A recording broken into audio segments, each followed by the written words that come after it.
Unfiltered is filmed in front of a live studio camera. Welcome to Unfiltered. It's another week, and I've been off for a few weeks, so let's get while the getting's good. The government shutdown is over. That's not why I was off. Just so you know. Some things in life we do for free, and this show is one of them. So, as you all know, I'm Rick Blood, and this show is about everything that just irks me. And a few things have been doing that lately. I've been trying not to pay attention to the news, so I've completely kind of shut all that stuff off. Although, you know, it's like when you've got a NASCAR race or a football game or a baseball game or a movie DVR'd, before you get a chance to watch it, somebody's going to blow the ending for you. And you know, it's kind of the same thing with the news. No matter how hard you try to shut it all out, it bleeds its way in. It kind of leaches like water bottles on a hot day, you know? That poison just leaches into our systems. So, a lot of screaming and yelling, you know, for the past 3 weeks about the government shutdown and all the poor government workers that aren't getting their paychecks because they've been laid off. You know, hundreds of millions of people, you know, all these people around the country worried about these poor government workers that aren't getting their paychecks because they've been laid off by the government. Well, guess what? I've been laid off 100 times. Not one person seemed to throw a fit about any of them.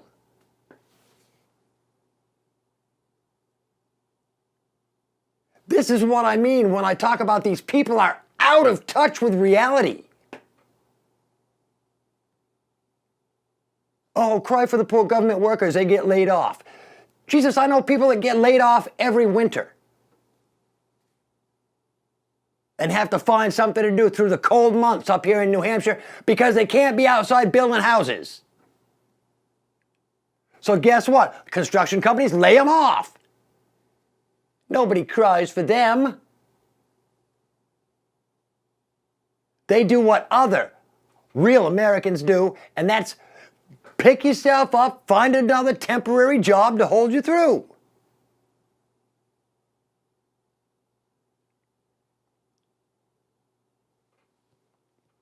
This is where I'm probably going to get a lot of, and you know, hey, if you disagree, by all means, send me an email.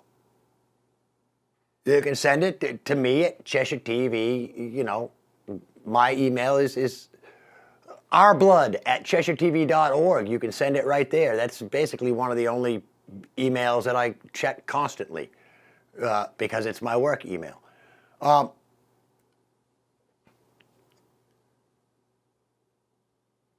The phrase that's been killing me lately is, you know, these government workers losing their paychecks like this is a tough thing because the majority of Americans live paycheck to paycheck. I know. I used to be one of them. I used to be one of them. Here's where people are going to get upset. If you have to live paycheck to paycheck, you are living above your means. Plain and simple. Plain and simple. I know your entire life is paycheck to paycheck, you're paying bills. Where did those bills come from? If you're living paycheck to paycheck and you've got a $200 internet, phone, and cable bill, guess what? Get rid of those things.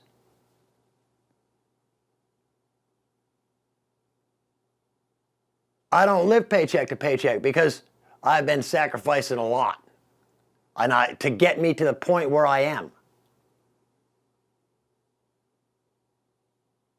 Need versus want. Yes, I want a lot of things. You know what I spend money on? Only the things I need. Right now.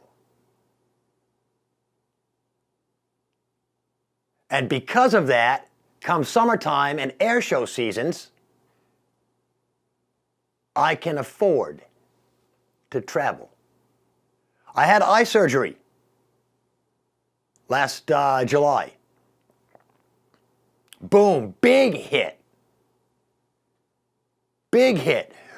I've been slowly paying that off through the winter, through the end of last summer and through the winter. That means I haven't been able to travel.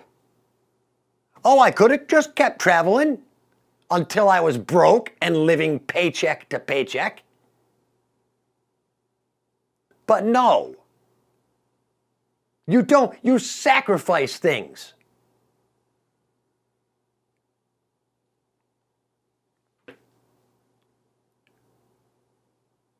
That's what life is about.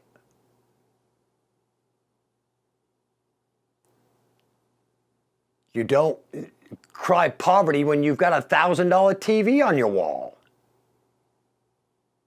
Because, brother, that's not poverty. You think it's poverty because you're spoiled. Yeah, and it's a sad thing in this country, really. So the government's back open now. People are getting their paychecks for at least 3 weeks.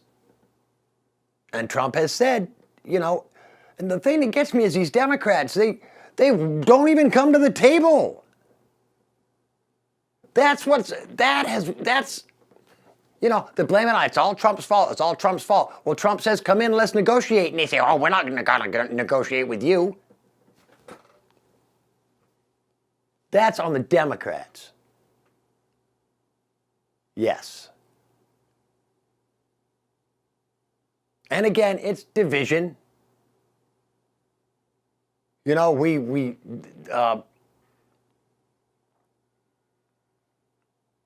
this whole thing last week with the friggin' Catholic high school kids, and I didn't watch the whole video. You know, I've heard bleeding through and all of, you know, the different takes on it. And somebody actually, oh, and this gets me as much as you know, the left comparing Trump to Hitler is, I heard somebody compare the Make America Great hats with white hoods.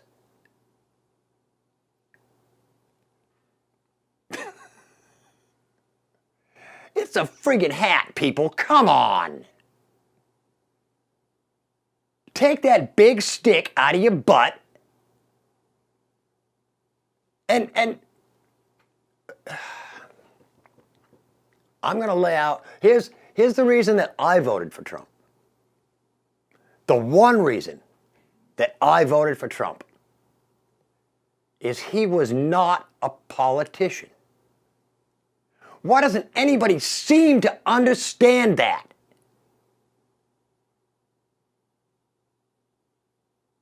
The fact is, Trump is not a career politician. Not like a lot of these other ones. Career politics should not happen. Politics should not be a career. Politics should be a term. You get in, you serve your country, you leave. Plain and simple.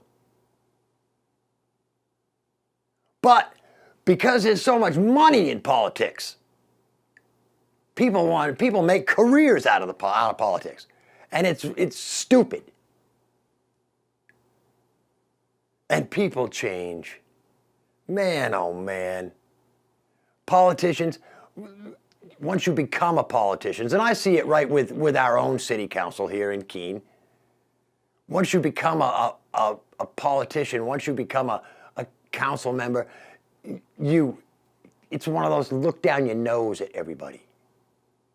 You're better. Hey, look, I'm just telling you how I see it from my point of view. You know? And remember, I'm just the invisible TV guy that's around all the time, before meetings, after meetings. I hear things, I see things. You know, my mouth is closed because I'm not a reporter. But believe me, I keep my mouth shut and my ears open. And you'd be surprised at the things that I hear coming out of the mouths of some of what we consider our finest citizens of the community. Unbelievable. Let's see, what else has been going on? Well, I'm not sure if it's big news or whatever, but you know, everybody still hates the Patriots, you know, except the people here in New England, because we're going back to the Super Bowl again. Next weekend, Super Bowl. You know, it's against the Rams. We played the Rams before in the Super Bowl, and I believe we beat them. How does it? 2002 maybe. But hey, we'll see. Anything can happen. You know, and I'm not a huge football fan. I'd rather watch, you know, sitcoms or you know, other stuff on Discovery Channel or History Channel or Science Channel or one of those channels. But I did end up watching some of the game with see, I can't even remember who the hell we played. The last playoff game there that actually sent us to the Super Bowl. It was a good game. There were a number of times when I went, Patriots are out of it. And then a couple of minutes later, hey, Patriots are back in it. And that's, you know, that's what makes football good. It's going back and forth, a tight game, a well-fought game, well-played game. Strategy plays a big part in games like that. And Tom Brady says, you know, he has no inkling to retire yet.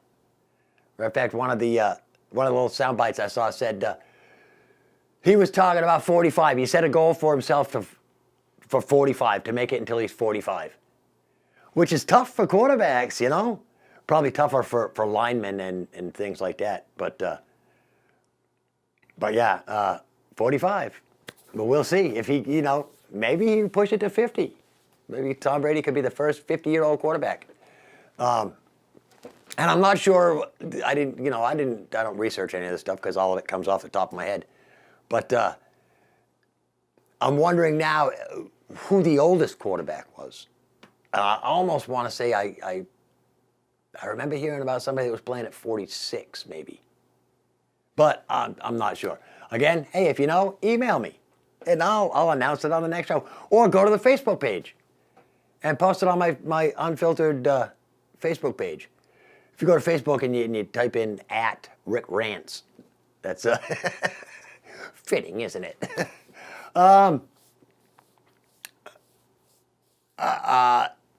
I'd like to tell you that I've been in touch with Mike Daniele over the past couple of weeks, and any news he might have given me, but I haven't. Haven't heard from him. Haven't seen anything on Facebook. He's slid off of the map for a while. So I don't know. I haven't heard from Mike, and hopefully he'll be back soon. I noticed that Tom Novak was on this morning, giving the news on KBK, and of course I'm taping this Monday morning because after 3 weeks of not doing this, I said, man, you know, I better get one done this week. So hey, here we are. And let me say, I saw on Facebook over the weekend, I want to say congratulations to Captain Michelle Curran, who has been named named in the number 6 slot for the U.S. Air Force Thunderbirds. That is the opposing solo slot, which this is a job that very few men can only dream of. And here's another woman who looked up and said, I don't see a glass ceiling. Full afterburner. Up she went. So congratulations, Captain Curran, and we will see you out on the airshow circuit this season, because I will be back out there with my camera, and I'm sure it's going to be another great airshow season, you know? Even, and I'm thinking about doing a lot more of the smaller shows that don't have the big jet teams, just for more. Because, you know, the big jet teams only hit, you know, so many spots every season. Although the F-35 will be doing its first complete demonstration in this year's air show season, which is a great thing. I've seen the F-22, which is an amazing aircraft. F-35, over the past couple of years, it has done basically flybys, it's done heritage flights, and maybe two or three little maneuvers, either right before the heritage flight or right after the heritage flight. It'll do a couple, you know, a steep climb, a tight bank. But this season, full demonstration. So, man, I can't wait to see. Can't wait to see it. Get some pictures, get some video, and because honestly, pictures just cannot capture what these aircraft can do in the sky. And you actually, you know, sometimes even videos can't do it. You actually just have to be there and you have to feel it. The one thing that the videos can't do is it can't reproduce that vibration in your body as those planes go flying by. So, you know, if you got a chance this season, get out and see an air show. There's a great one every year in Virginia. There's, I'm not sure if Massachusetts is going to have any this year, or Rhode Island. I believe the Rhode Island show is out this year. But New York, Stewart Air Force Base, and I wish I could tell you when it was, but as it gets closer, I'll fill you in. I believe end of July or beginning of August, I think, is Stewart Air Force Base over in Newburgh, New York, which is only 3.5 hours away. You know, and they've got, you know, go over, spend a day at the air show, maybe get a hotel over that way, stop in, visit Orange County Choppers over there while you're there. You know, they've got a lot of neat stuff to do in that area. I don't know what else is going on, really. Other than we made it through the school budget stuff. Next step is the first session, the beginning of February. I believe it's in February 8th, I think, where you can actually go to the Keene High School auditorium, see all the warrant articles, see the budget, see the warrant articles. You can make motions to amend the budget or the warrant articles, and then vote on the school budget. Also coming up this coming Saturday is the Swansea deliberative session. That's in the Monadnock High School auditorium. Cheshire TV will be there filming it. It won't be live, but it'll air during the next week, and we will also be covering a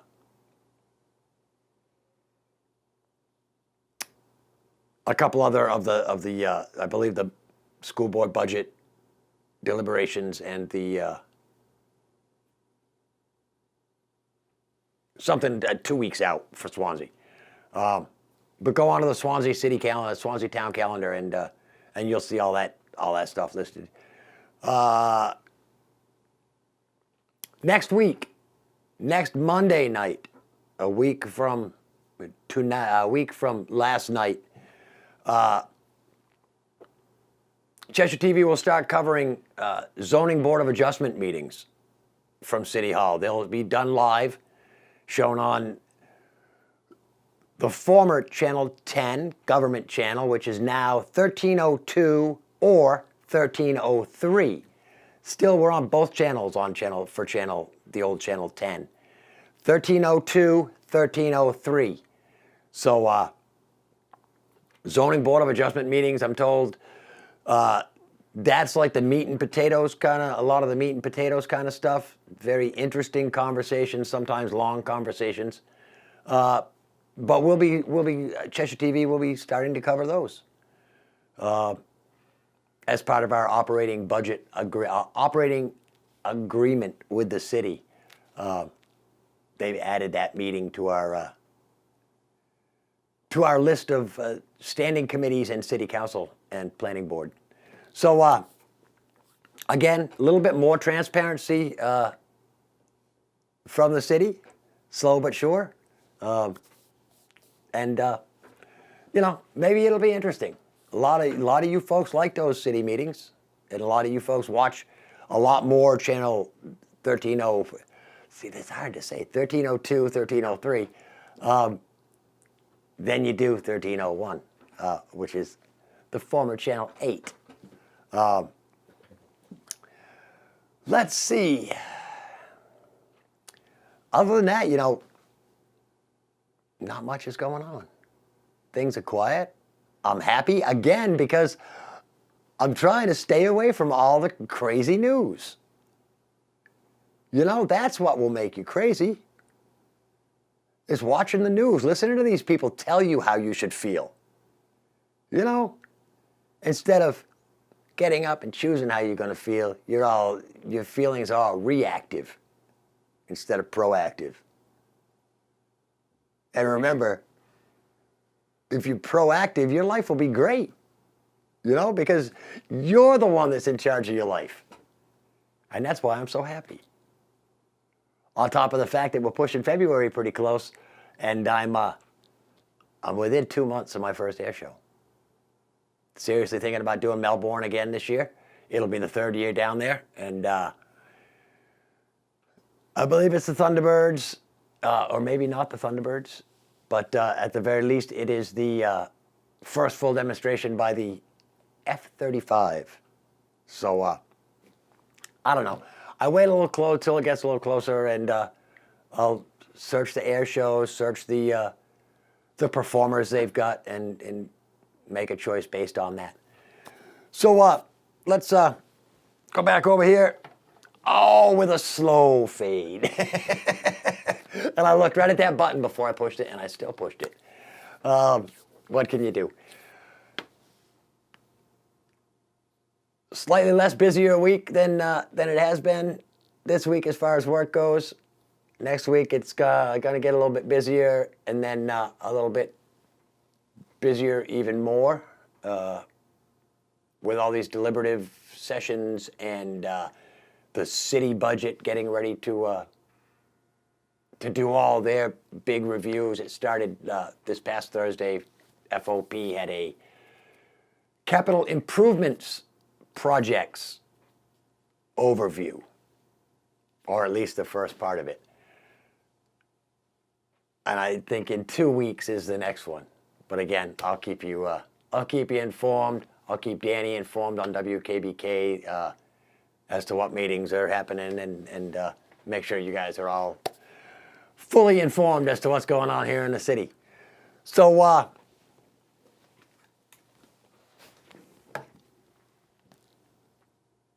I guess that's it. Because I can't think of anything else to rant about. I can't think of any more information that I want to throw at you folks. So until next week, I'm Rick Blood. This is Unfiltered. Peace.